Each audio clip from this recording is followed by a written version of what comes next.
Hello, I'm Scott Lilly. I work with Farm Credit of the Virginias. Farm Credit is a farmer-owned cooperative, so we are proud to partner with the Chamber of Commerce to sponsor the Farm Family Stewardship Award, and it gives us a chance to showcase some of the great work our farmers here in the Valley do taking care of the environment and the community. Winners of the Farm Family Stewardship Award are selected on criteria important to Rockingham County, including preserving our tradition of family farms, taking care of our environment, and employing conservation methods in farming. This year's winner proves that stewardship means more to them than just taking care of their farm, it's taking care of the community too. The winners of the Farm Family Stewardship Award this year are Larry Depoy and family, owners of Twin Creek Farm in Lacey Springs, Virginia. My name is Larry Depoy. I am a first-generation farmer, and our farm name is Twin Creek Farm. It's in Lacey Springs, Melrose area, approximately 210 acres, and we was established in 1989 when my parents bought the farm.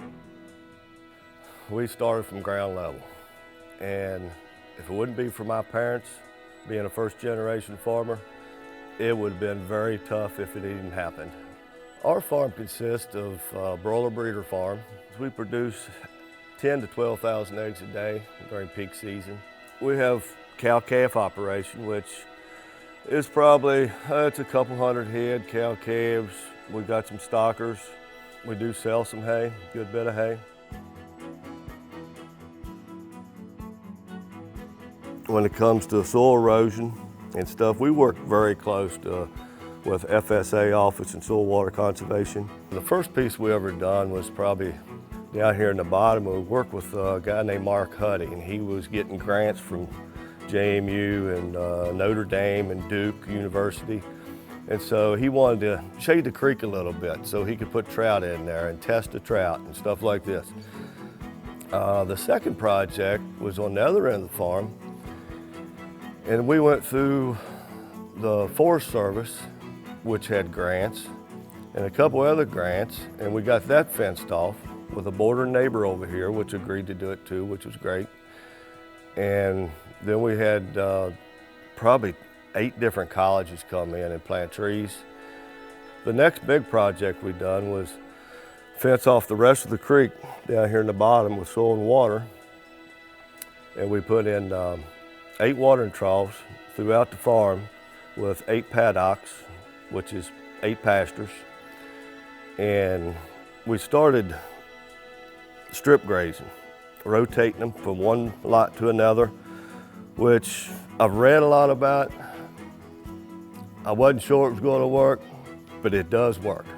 But that project finished up Smith Creek project, which all of our creeks, all of our waters, any standing water is fenced off now, which we feel proud about because we're doing our part.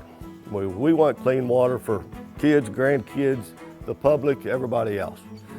The next project was with our fat cattle. We was raising them down here in the bottom, and they was getting a muddy mess. And I thought, well, okay, why not see if we could get a grant to build a shed? And when I say get a grant, it does not pay for it all. We're out way over $100,000 out of our pocket, which is fine. But being a first-generation farmer makes it even tougher because you can't go back 2 or 3 generations and say, well, great-granddaddy, let's get in your bank account to buy this new tractor. Well, you fixed the old one. You learned how to do that. And so we did build a calf barn, which got a bed pack area which stays dry 24/7. It's got a place where you put your manure, a place where you feed your cattle. They are a whole lot more comfortable than what they was down here in the mud hole. When we first started doing conservation, our cattle was just like everybody else's. They were stomping in the creek, and you could see little trails going down into the creek, and it was muddy. I would have not let my grandkids play in it. Now, after so many years, you can see the grass growing on the banks. The water is so much clearer. The fish are coming back. It is a good thing. So, you know, as long as somebody can see something's happening, they'll continue to do it.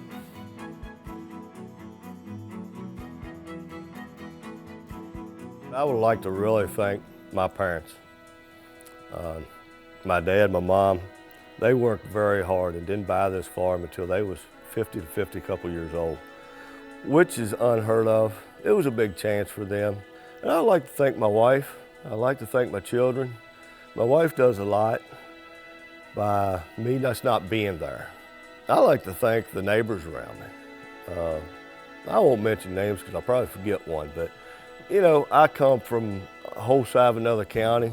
Nobody knew who I was. Who's that 25-year-old brat just bought that big farm down there? He don't know what he's doing. And so I would like to thank all my neighbors for being so polite and just being friendly and welcoming to me.